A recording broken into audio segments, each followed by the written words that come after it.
Want to experience authentic Filipino cuisine? Drop by or order at Tali and Tiago Filipino Restaurant.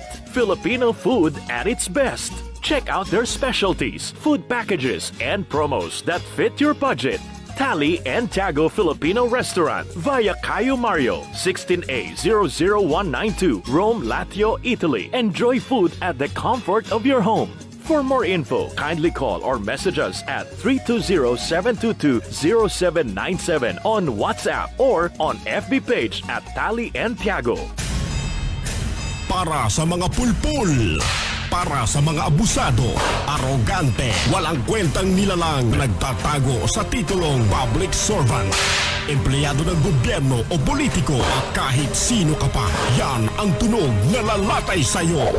Walang sisinuhin, walang sasantuhin, basta't tiwali, gigisahin ni Percy Lapid. Si Percy Lapid, dito sa Lapid Fire. Lapid Fire! Percy Lapid, matapag na sandigan ng mamamayan, pader na di kayang gibain, ni naman kahit mga ulupong sa pamahalaan. Lapid Fire! Lapid Fire! Lapid Fire! Si Percy Lapid, bumabanat.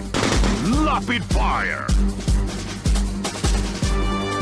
Magpapatuloy po tayo. Tuloy ko lang yung doon sa pinakahuling pambabastos laban kay Vice President Leni Robredo. Humingi siya ng paumanhin kay doktora na ang pangalan ay si Doktora Flor de Lisa Grana, isang pediatric surgeon. Gumagamot ng mga bata ito, nag-oopera sa Amang Rodriguez Memorial Medical Center na pinalitaw ng mga walang hiya, ng mga nagpapanggap na babae pero lalaki. Mga kaibigan, doon pa lang hindi ka na dapat magtiwala Nagpapanggap na babae, kamukha yung mga naglalakaran dyan sa Makati. Mga kaibigan, hindi ba? Sa Makati, dami niyan Mga may itlog pero parang akala mo babae talaga Ito yun, nagpalabas nitong balitang ito. Ang kapal ng muka. Pro Duterte ito. Yan ba may pagmamalaki nyo yan? Nagbabayad kayo ng mga ganyan sa administrasyon na mambaboy ng kung sino-sinong tao. Bali ba mga public official? Ikaw na lang ang public official na matino? Gusto mo maging yung ginagawa ninyong masama maging matino sa paningin ng mga tao. Yung masama, yung mabuti, minamasama. Bagay, nasa Biblia ho yan. Huwag kayong magtaka. Ugali ng mga, ng mga kampo ng demonyo. Mga kaibigan, yung mabuti ay minamasama. Yung masama, ginagawang mabuti. Nasa Biblia yan Mga kaibigan, kaya wag na tayong dapat magtaka Ang dapat mo lang itanong sa sarili mo, paano nilang nagagawa yan kung alam nilang nakasulat yan sa Biblia, ibig sabihin ng lahat ng yan, demonyo may gawa niyan ginagawa ninyo. Diba? Pinagmamalaki nyo pa. Bibigyan pa ng katwiran dahil Nabucco, mga kaibigan, Nabucco, yung hindi naman talagang si Vice President Leni Robredo yung nasa litrato dahil si Vice President Leni Robredo raw, ayon sa kanilang tanggapan na nasa pahayagan ngayon, ay hindi po nakadalo pa sa anumang COVID-19 vaccination events. Di ba sila lang yung mga nag-a-attend dyan? Wala namang nadaluhan pa si Vice President Robredo na anumang okasyon na may kinalaman sa pagbakuna. Nung Mabucco po, itong nagpapanggap na babaeng bakla yung hindi naman pala totoo yun, ang sabi niya, mga kaibigan, yun daw, Kwan, I know this is symbolic. Nakalagay doon sa kanyang post. Pero sana naman itinaas ang manggas para mas kapani-paniwala. Yan yung unang post. Pero nung bandang huli, merong PS, sabi, hindi si Lenny ito. And may split daw ang manggas. Sipin ninyo, mga kaibigan. Hindi pala totoo na yung manggas sarado, di ba? Meron palang biyak yun. Ang sabi naman nito, meron daw split. Hindi split ang tawag doon. Slit. Merong hiwa. Yung pong, yung manggas. Merong manggas na gano'n, di ba? Merong slit, hindi split. Di mag-split ka nga. Mga bakla, may split yan di ba? Sumasayad yung buntot sa sahig Pag nag-split pati itlog nag-i-split Si Ka-Percy Lapid, bumabanat. Lapid Fire. Eto speaking of Vice President Leni Robredo, mga kaibigan, nagkausap po pala siya at saka yung sandali lang, ano ba ito? Yung nagkausap sila nung ambassador ng United Kingdom. Ito yung yung sumopla kay Department of Lagay and Extortion Secretary na ipagpapalit daw yung mga nurse sa bakuna sa UK at sa Germany.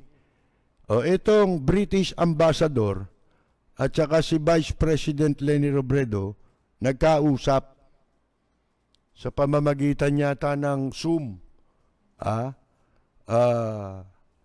Ang sabi ni Vice President Leni Robredo, siya po ay nagkaroon ng produktibo at makabuluhang pakikipag-usap sa British Ambassador na si Daniel Prus noong pong Lunes, March 1.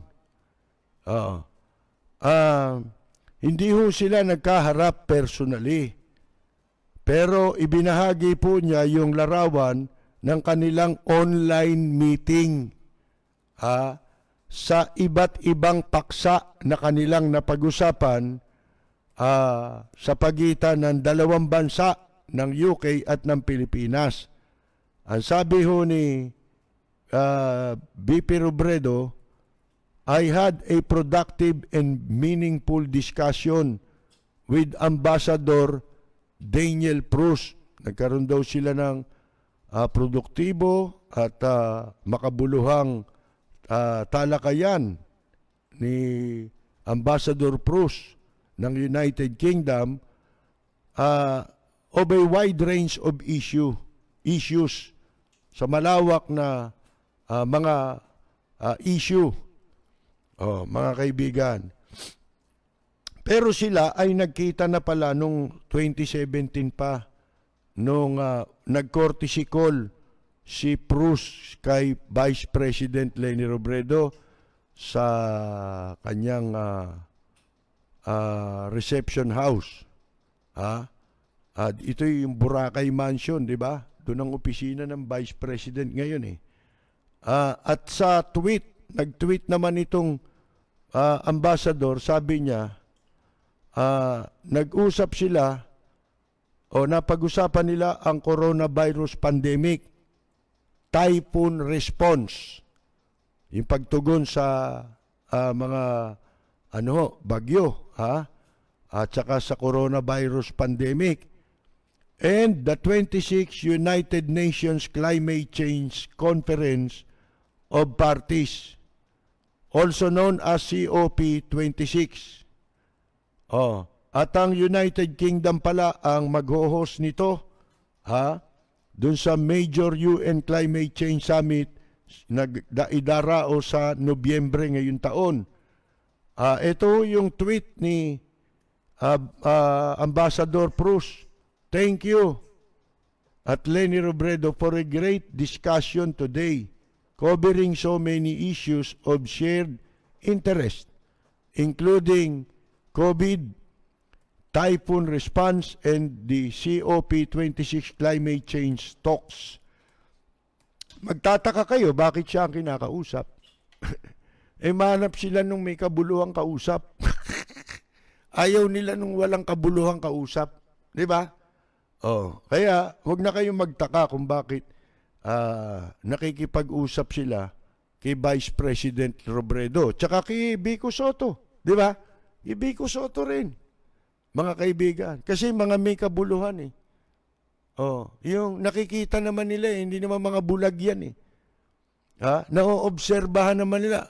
Actually, yun ang pakay ng mga diplomats Kahit naman tayo may diplomat, di ba? Ano isa sa trabaho nila? Mag-observe. Di ba? Doon sa bansa na kanilang kinaroroonan.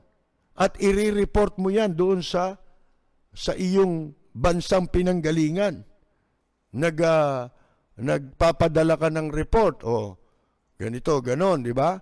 Kaya, mga kaibigan, dito nyo makikita na komportable sila na makipag-usap.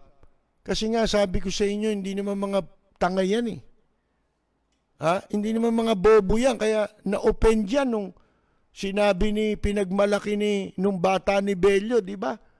Yung undersecretary niya, na si Bello raw ipagpapalit yung bakuna ng mga health workers natin, deployment ng ating health workers. Kalahin ninyo, ginawang Coca-Cola parang Coca-Cola lang sa kanila yung mga tao, health workers, mga kaibigan. Dinadakila sa ibang bansa yan. Tapos nagbabangong puri. Hindi raw yun ang ibig niya sabihin daw. Ang ibig daw niya sabihin, bago raw umalis yung mga yung mga workers, mabakunahan muna. Kahit walang bakuna dito yan, kung yan negative paalisin mo. At doon sa pupuntahan nilang bansa, bahala yung bansa na magbakuna sa kanila. Di ba? Wala naman tayong bakuna sila, binabakunahan nila lahat Di ba? Basta't nasa bansa nila At pag sumobra nga, nangako pa, ibibigay tapos hahaslerin ninyo. Hinahasler, mga kaibigan. Yun yung tawag ngayon dyan, tawag dyan sa hinahasler. Sa panahon kasi namin, hustler ang tawag dyan. Yung mga scammer. Ini-scam nyo. Ako, mas komportable kung tawaging hustler Hustler itong mga ito. Nakakuha nyo Alam nyo, ma-open yung tao teka, baka magalit sa amin ng mga Pilipino. Totoo naman yun di ba? Hindi lang mga Pilipino, kundi maging ang ibang mamamayan sa mundo, magagalit doon sa ginawang yun ni Bello. Isipin mo, tingin nyo lang palang nasa gobyerno, ang tingin pala ng mga nasa gobyerno, sa sarili nilang mamamayan, mga commodity lang na parang Coca-Cola na ipinagpapalit sa bakuna. Napakasama. Kung ang sama ng pagtingin nila, yun nagre-reflect Lumalabas ang katotohanan Alam nyo, pag mga walang hiya ang nasa poder ng kapangyarihan, huwag kayong magtaka kung bakit gumawa ng ngayon, ng kawalangyaan. Ang susunod na sasabihin, kawalangyaan na naman. Alam niyo yun? Nasa Biblia rin yun. Iminumungkahi ka sa pagkakamali. hindi mo man intensyon na magkamali, dahil walang hiya ka, yan ang mangyayari sa'yo. Hindi mo alam, nagkakamali ka na. Ha? Hindi, sunod-sunod ang pagkakamali mo. Oh, ganun ho yun. Kaya wag na kayong magtaka at dapat kayong magpasalamat. Dahil kapag ka walang hiya ang tao, sobra ng sukdulan ng mga walang hiya, mga kaibigan, wala nang gagawing tama yan. Puro ka walang hiya na lang. Nakikialam ang tadhana eh.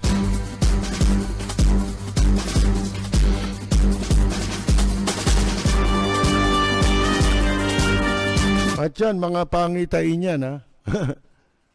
Na walang, wala nang naniniwala sa inyo. Katulad ng malimit natin sinasabi. Ang problema na ninyo ngayon, mahirap magbangon ng kredibilidad eh. Hindi ho overnight yan eh. Akala lang nito mga bugok na ito na nagsisipag social media, madali mag-build up ng credibility. Yun ang hindi nyo magagawa. Lalo na nag-uumpisa kayo sa mali. Ha? Pinagmumura ninyo yung mga media nung bago yung administrasyong ito eh. Akala mo kung sino kayo eh. Vlogger lang kayo. Ha? Hindi man kayo marunong magbalita. Oh, akala nyo alternative news kayo. Hindi naman, mga kaibigan. Oh, anong ginagawa? Pati yung pala, balak pala nila maging media. Mga kaibigan, yun ang pinakamasama na mangyayari sa Pilipinas. Sipin mo, mawawala yung mga media. Ang papalit yung mga nagmumura lang, yung mga nambabastos lang sa social media. Mga kaibigan, akala nila porke yung social, dinugtungan ng media na rin sila. Hindi. Ang social media, yung platform na ginagamit mo. Pero ikaw, hindi ka media practitioner. O, bully ka. Troll ka. Gago. Hindi naman kayo nakakaintindi ng balita eh. Mga kaibigan, kung makapagsalita eh. Ano nga niya masasabi mo eh. Siyempre, wala na sila mabanatan, di ba? Sabi ko nga sa inyo, maubusan kayo. Maubos lahat yan. Kasi ang naging problema nyo, hindi nyo napaghandaan yung mga darating na issue. Oh, ano pa masasagot nyo? Wala na. Katulad niyan, saan ka makakita? Saan planeta kahanap na may pandemya, taasan ng bilihin? May gobyerno pa ba? Oh, mga kaibigan, wala na eh. Symbolic na lang yung gobyerno eh. Ang mamamayan, naghihintay na lang na eleksyon eh. Kahit ano pa ang pagsasabihin ninyo ngayon, kahit pa ano pa ang gawin ninyong paninira ngayon, wala nang iintindi sa inyo. Irrelevant na yan. Dahil lame duck na kayo. Malapit na ang eleksyon. At yung mga nakakausap na yan ni Vice President Leni Robredo, kung marunong kayo, may ibig sabihin yan. Yung pagpunta nila kay Vico Soto, may ibig sabihin yan. Mga kaibigan, hindi na kayo iniintindi. Total bakit pa kami makikipagtransaksyon sa inyo? Bakit pa kami gagawa ng, gagawin na lang namin, i-maintain na lang namin yung aming diplomacy. Wala kaming sasabing masama sa inyo, wala kaming gagawing mabuti sa inyo. Ang kakausapin na namin, kung sino yung inaakala naming karapat dapat sumunod sa inyo, pumalit sa inyo. Total, wala na kayo eh. 1 taon na lang kayo. Yun ang mentalidad. Mga kaibigan, pag nag-analisa ka, hindi nila abot yun. Yung mga tagapagsalita nyo. Mga bobo yan eh.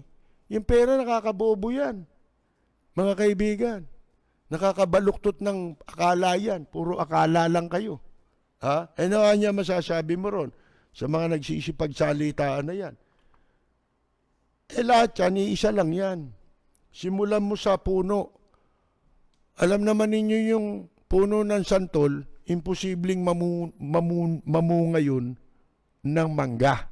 Di ba? Ano masasabi naman natin dun sa nagpapanggap na babae na nambabastos kay Vice President Leni Robredo? Hindi naman kami nagtataka kung ba't nandiyan kayo. Marami nga kayo. Isa si Pepe, Ipepe, tsaka Idede. Di ba? Asa na yung hayop na yun? Sipin mo, mang na tao. Ha? Tapos pasasawsawin mo sa federalismo. Ano sabi? Ipepe, Idede.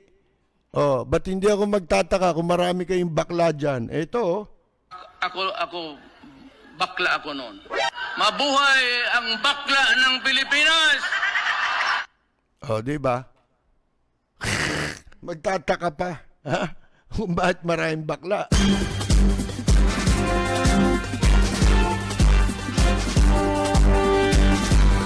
Ba't di nyo tanong kay Martin Andanar? Ba't maraming bakla?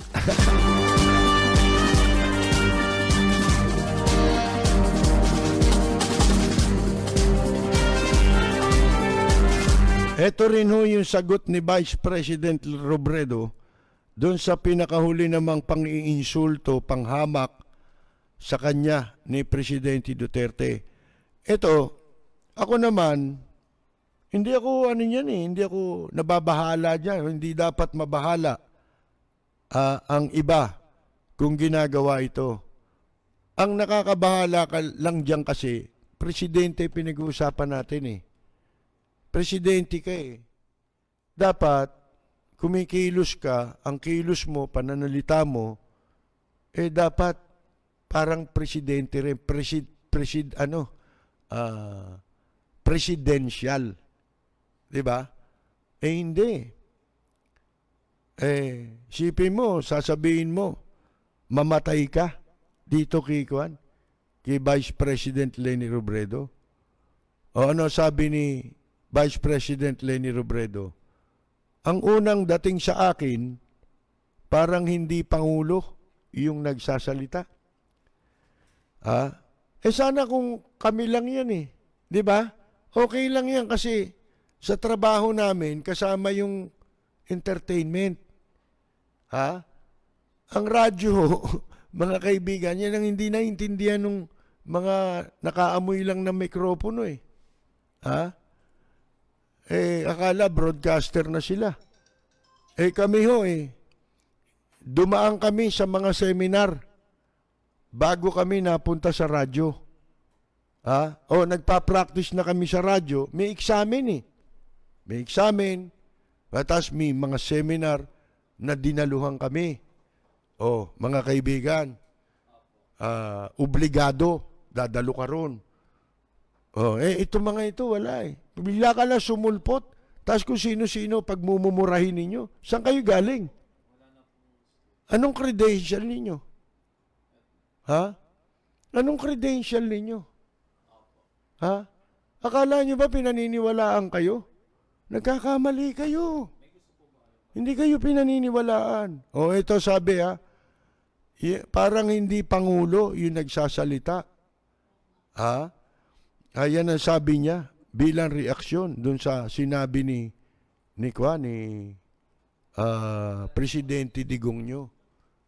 Alam naman nating lahat na kaya ginagawa nila yan, inaakala nila sa pamamagitan ng pambabastos, paninira, paglapastangan, magiging dahilan yon para bumagsak si Vice President Leni Robredo. Bakit nila ginagawa? Kasi malaking banta siya sa ambisyon ng kung sino-sino. Bakit sabi ng Okta, Okta Research na nagpapanggap na nagre-research sa COVID? Pero ang totoo, nagpapanggap lang din. Nagmamaskara lang para makapag-establish ng credibility.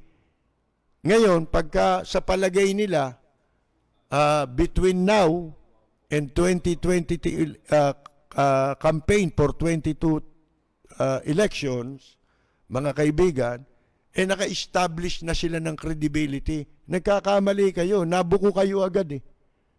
Ano sabi nila ngayon? Yan na niyang COVID, tumataas na naman. Diba? Tumataas na naman ang bilang ngayon. Sa Pasay, meron pa nga mga variant eh. Dahil daw yan sa variant. Sipin mo, Brazil, sino nagdala rito niyan? Wala naman nagpupunta rito sa Brazil, ah. Oh. Sino nagdala rito niyan? Bakit? Tumataas ang bilang ng mga variant ng COVID ngayon. Yan ayon sa Okta Research na yan daw pagtaas ng bilang dahil daw sa COVID variant. Balita na yun eh. Kinuha nyo lang dun eh. Diba? Balita na yan na merong COVID variant sa Pasay. Oh, marami. May African, may Brazilian, kung ano-ano, sa ibang lugar.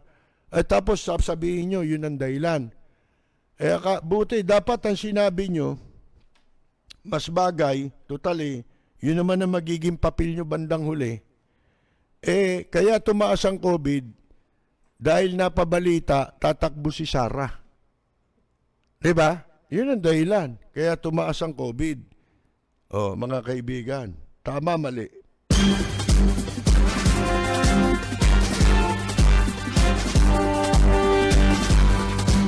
Ito pa sabi sa interview kay Vice President Leni Robredo ni Malumangahas ng GMA7. Ang unang dating sa akin, parang hindi Pangulo yung nagsasalita. Una yun. Pangalawa, sobrang pikon.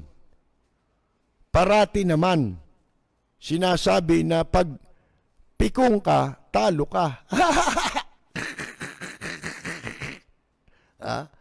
Di ba? Kasabihan naman talaga yun eh. At yun, totoo. Pag pikong ka, talo ka.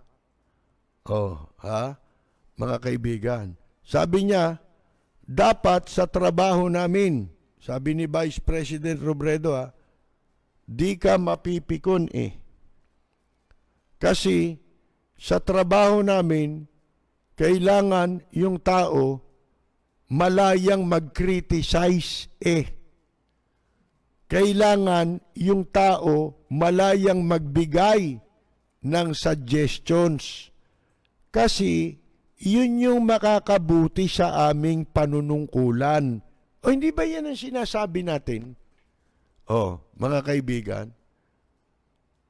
Kasi pag tama ka, tatandaan nyo, pag tama ka, hindi ka magiging mali. Diba? Kahit pa sabihin ng lahat, tulad ngayon, diba?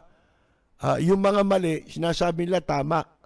Yung mga supporter ni Digong nyo, yung mga kung tawagin ni Dutertanings, Dutertanings, yan yung mga supporter.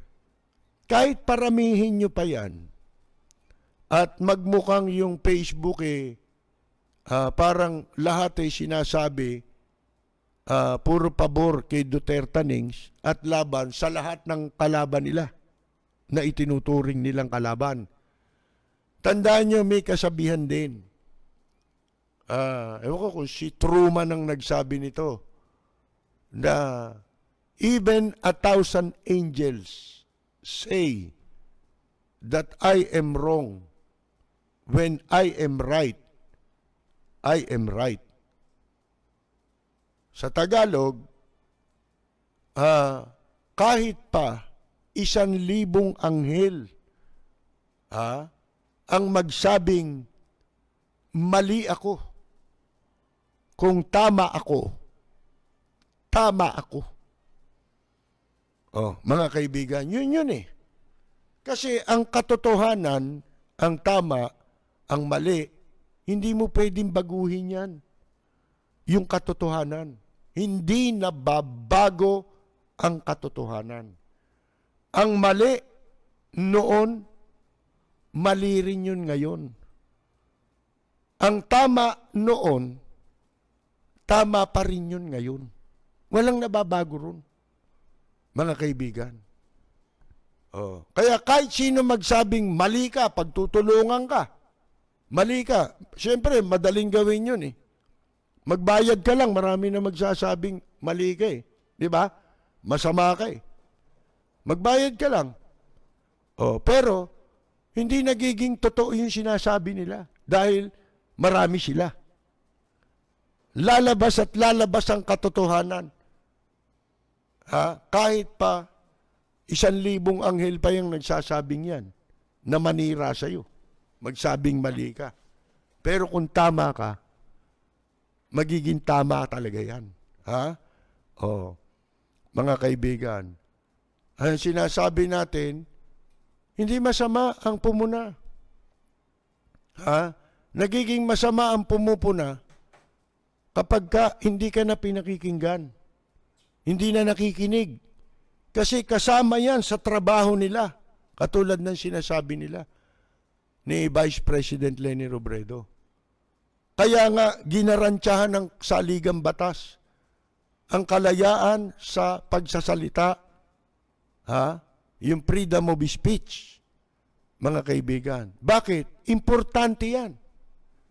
Paano yan kung wala na magsasalita?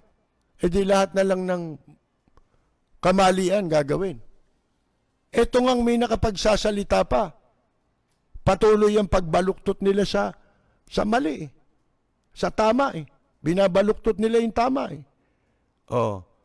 Ang sabi niya ni Vice President Leni Robredo, hindi ka napipikon dapat sa trabaho natin. Kasi sa trabaho namin, kailangan yung tao malayang mag-criticize. Kailangan yung tao malayang magbigay ng suggestion. Kasi yun yung makakabuti sa aming panunungkulan. Hindi pwede yan puro bully lang. Hindi pwede yan. Makabubuo ka ng desisyon sa pamamagitan, yung tamang desisyon, magagawa mo yan kung pinakikinggan mo ang pagpuna, lalo na kung constructive. Kamukha natin. Pagka merong issue, sinasabi natin kung ano ang tamang gawin. Di ba? Sa inaakala natin. Hindi namin sinasabing gawin mo yun. Kasi marami pang ibang magsasalita. Pero ngayon, wala na eh. Bilangin mo sa daliri mo kung meron. Sige nga. Mga kaibigan, iba na ngayon.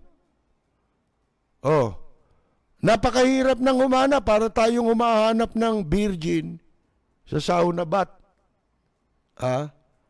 Yun ngayon, yung magsasabi ng katotohanan. Ang point ko lamang naman, sabi ni Vice President Robredo, kahit pa donated yan at wala tayong gagastusin, obligasyon natin na bigyan yung ating mga kababayan ng added layer of protection. Lalo na ngayon, mga kaibigan, ang waiver pala rito sa atin walang pananagutan ng gobyerno. Di ba yun ang hinihingi daw ng mga kumpanya ng bakuna? Pipirma ka sa kasunduan na hindi sila mapananagot kung ano man ang mangyayari. Alam niyo ba sa Japan, sa Japan, although marami na silang bakuna, available na sa kanilang lahat ang bakuna. Pero hindi pala nila kinakampanya yung bakuna. Siguro, natatakot din ang mga leader na baka may mangyari at sisihin sila. Alam naman ninyo ang mga Hapon, masyadong sensitibo yan. Pagdating sa kanilang yung integridad, yung kanilang dangal, yung kanilang honor. Kaya doon, ang ginagawa nila, available ang iba't ibang bakuna, ang wala lang China. Kung gusto mo, voluntary, magpabakuna ka. Pero iba ron sa Japan, Pag nagpabakuna ka ngayon, hindi nila pinangangalandakan, oy, magpabakuna kayo. Bibigyan namin kayo nito. Pag nagpabakuna ka ron, voluntary. Bibigyan ka ng kung ano-anong goods pagkatapos kang bakunahan. At bibigyan ka rin ng certain amount. Pera, cash. May bibigay sa'yo. Ha? Dahil nagpabakuna ka. Pero hindi sila kumakampanya para puwersahin katulad dito. Hindi, kailangan nyo na magpabakuna. Yun ang problema kasi nila ngayon eh. Paano nyo didispatchahin yung kinuha nyong bakuna sa China? Walang may gusto niyan. Kasi magpapabakuna ka na rin lang, yung iba ang katwiran, antayin na namin yung epektibo. Kesa yan. Nakamatay na yan sa Indonesia. Namatay yung nurse dyan, health worker yung namatay. Mga kaibigan, sa Indonesia, Sinovac. 9 na araw pagkatapos siyang mainiksyonan nung second dose. At saka marami pang tanong dyan na galit sila pagka pinagpapaliwanag sila. Lalo na bastos yung tagapambastos ng ni Pangulong Digonyo, di ba? Nasan yung sample? CK, yung video nung binabastos pala yung mga media nitong si Mantika Roque. Pag nagtatanong pagka ayaw niya sagutin, papatayin yung audio. Mga kaibigan, eto, panoorin ninyo.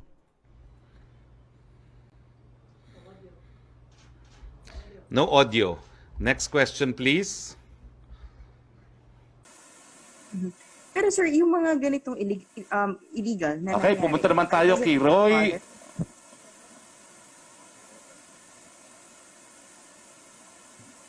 Okay, Trish, okay na, no? Sir, request lang, can you not cut off yung audio? Yes, I can hear you. ng mga Go ahead, nasa I can hear you. online?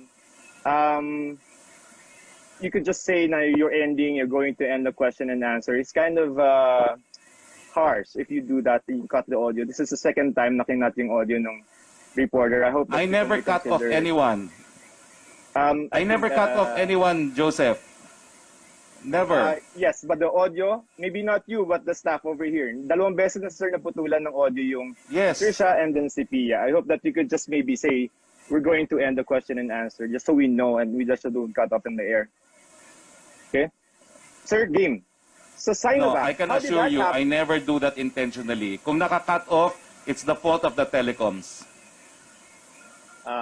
Yeah, I think maybe Queenie may be able to explain that, sir.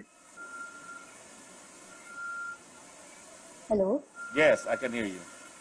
Yeah, sir, first of all, I second Go the ahead. motion of Joseph on the cutting of audio. Sir, for my questions, I just have 3, no? Sir, you said earlier that the Malacanang legal I office is reiterate studying- that I do not intentionally do that. Blame the telecoms, not the OPS. Oh, sir, it's just funny that the telecom seems to fail every time you say that we've asked too many questions.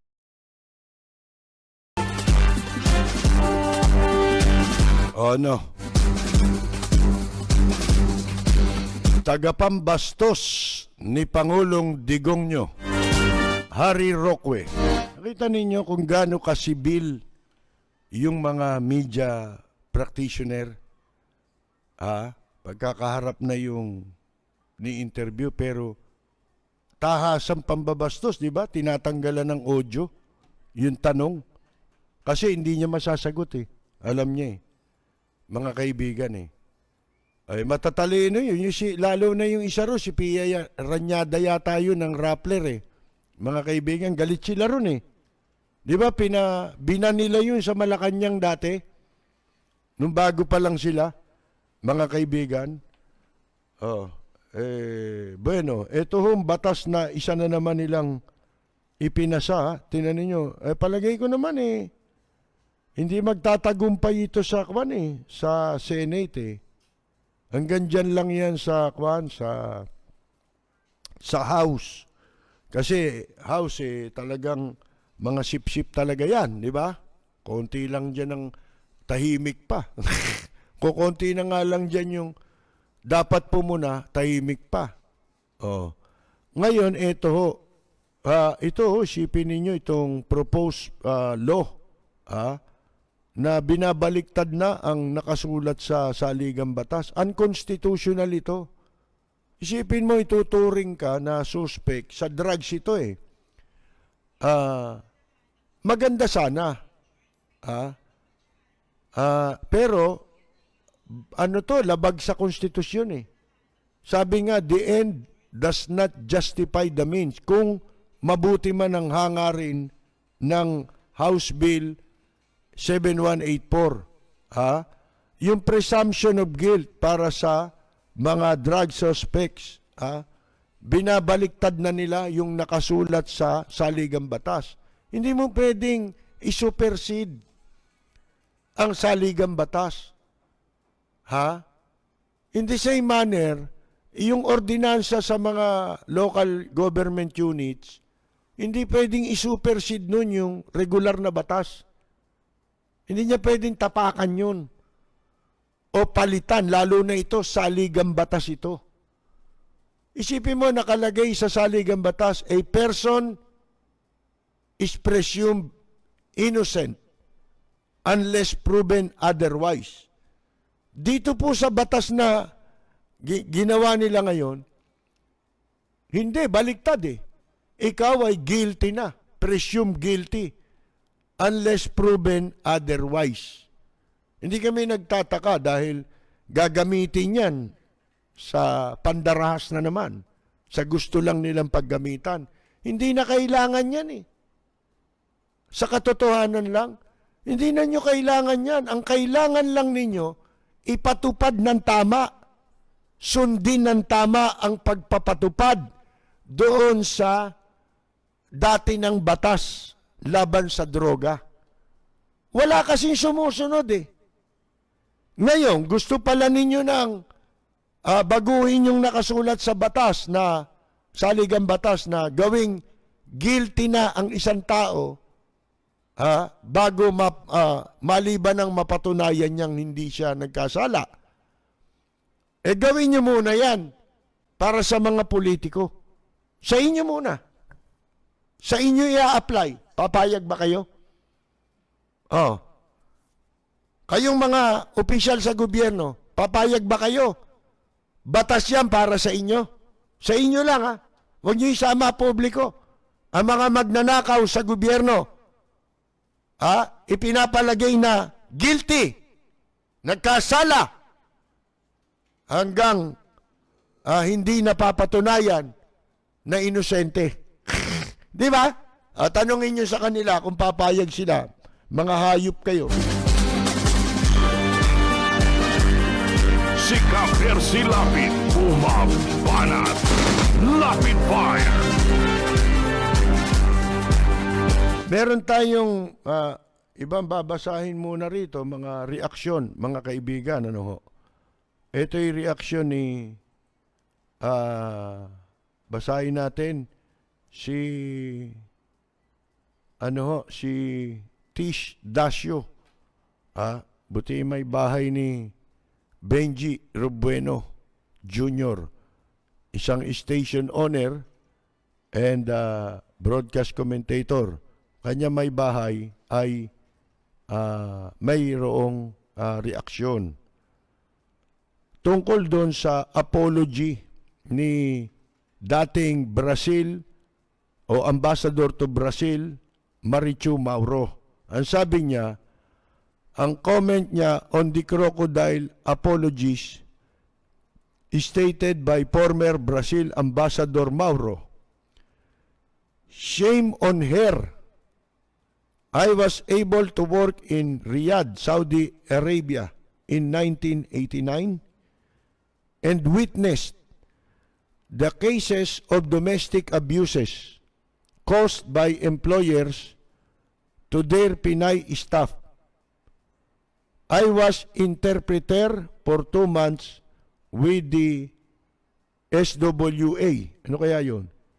And helped many women. Her abuse will not be forgiven by all OFW DH around the world.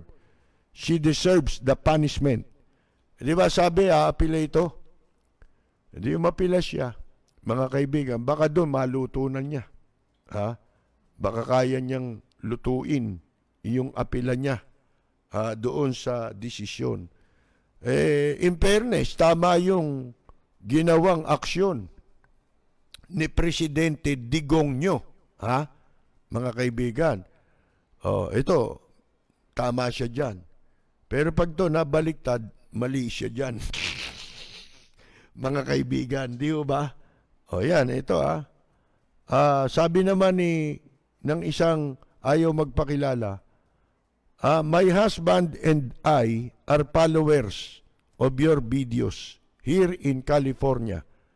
Concerned lang kami on how the Philippines OWA treat OFWs who are traveling back to Pinas. Akala po namin these OFWs are looked up as heroes sa sariling bansa.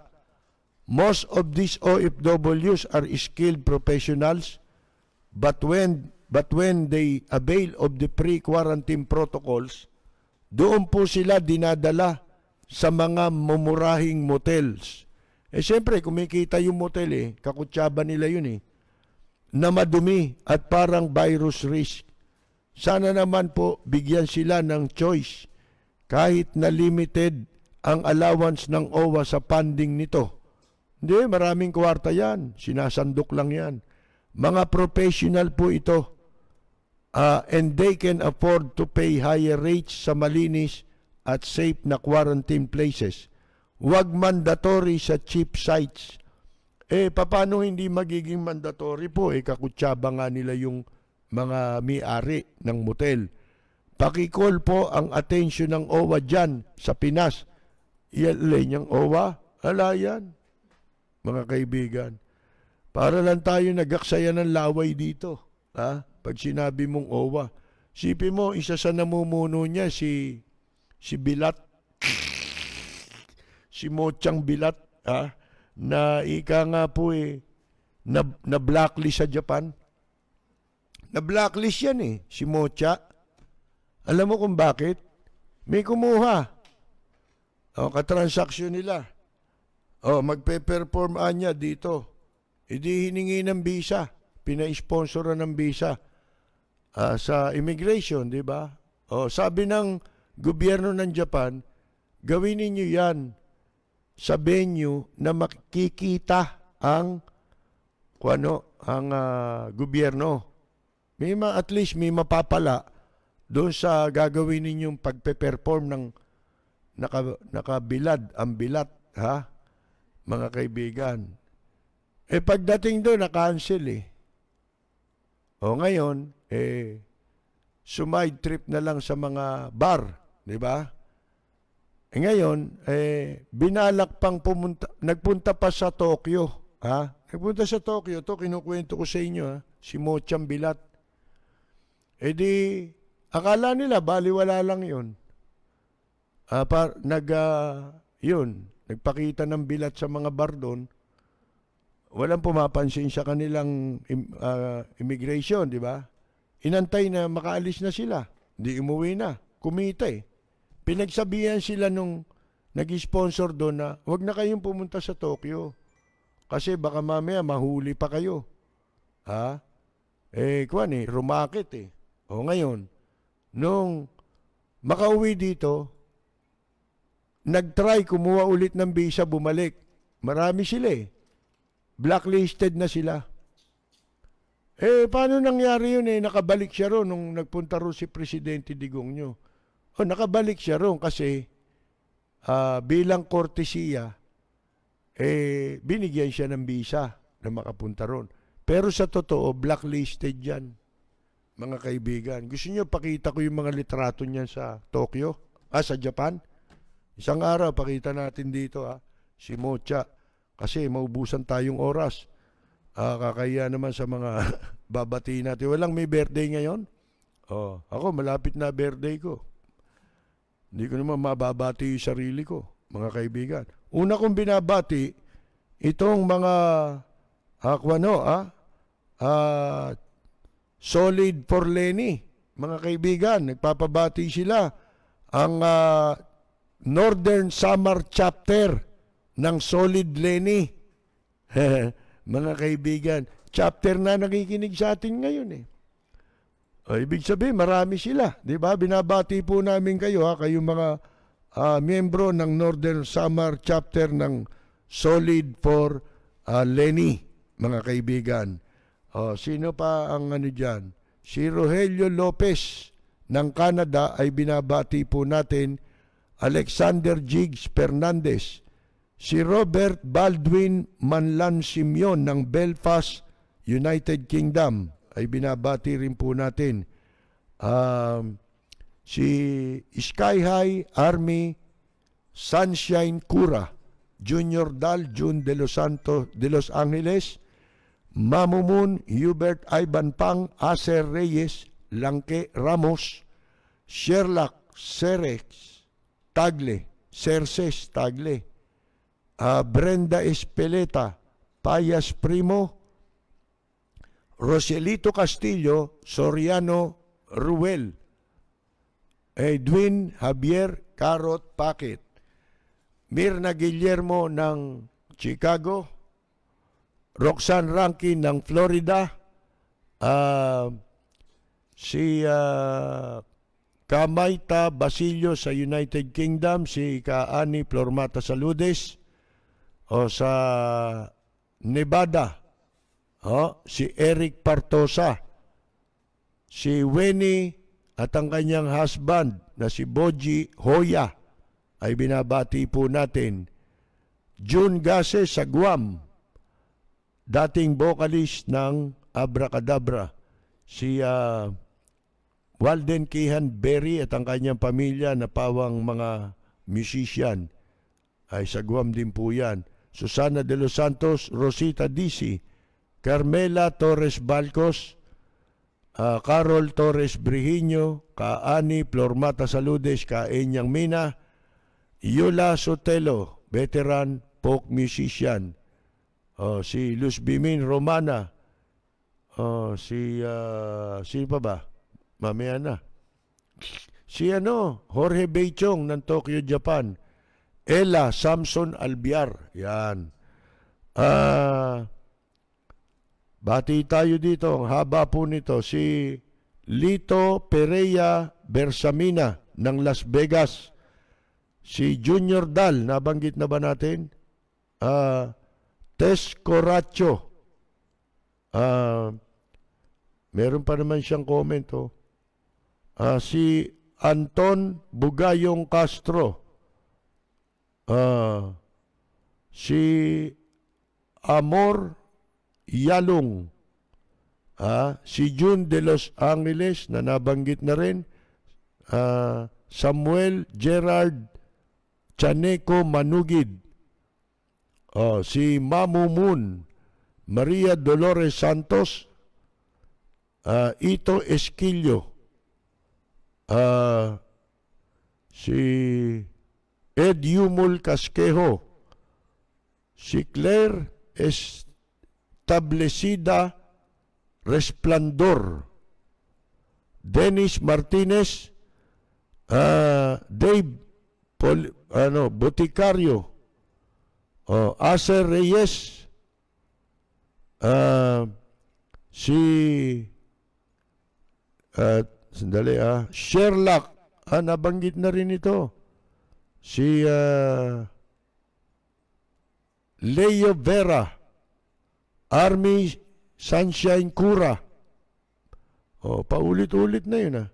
Si Bendy Tunggol. Ayan ho. Si Beth June Cabrera.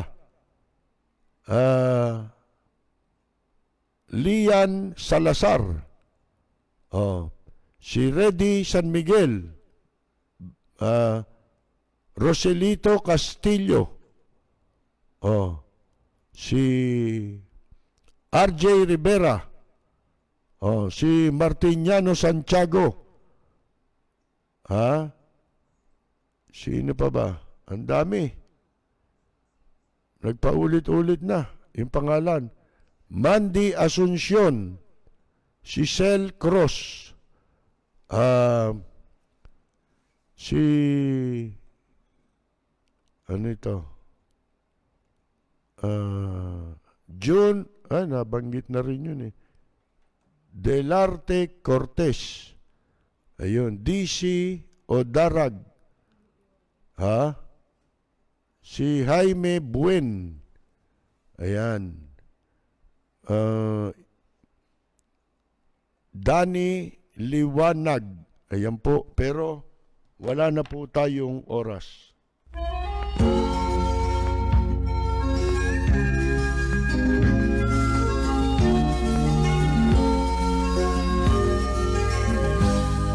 Sa bayan ko ay isa ang lahi. Dito'y wala ang pagkukunwari. Hindi padagay, sadyang kilala sa daigdig. May pagkakaisa sa bawat nais. Ang bayan ko'y punong-puno ng... Mga kaibigan, wala na naman po tayong oras. Diyan po tayo muli pansamantalang magpapaalam. Babalik po tayo bukas alas 10 ng gabi hanggang alas 11 ng gabi sa impilang DWBL 1242 sa inyong mga talapihitan. Siyempre po sa ating pong live streaming sa FB alas 10 ng gabi hanggang alas 12 ng hating gabi. Ito po si Percy Lapid. Maraming salamat at magandang yumaga! Boots! Pichay! Mahal sa'yo.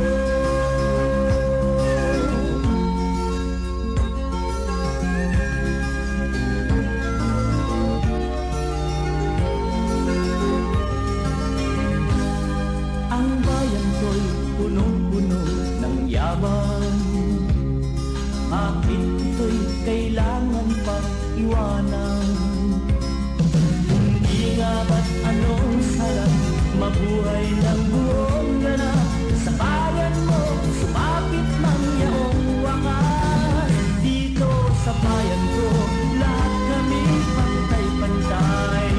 Walang nang-aapit, ang pag-ibig ay tunay. Dito sa bayan ko, dito'y makikilala mo ang mga kaibigang nagmamahal sa'yo. Dito sa bayan ko, lahat kami pantay-pantay. Walang nang-aapit, ang pag-ibig ay tunay. Dito sa bayan ko, dito'y makikilala mo ang isang kaibigan, ang mga kaibigan, ang bawat kaibigan na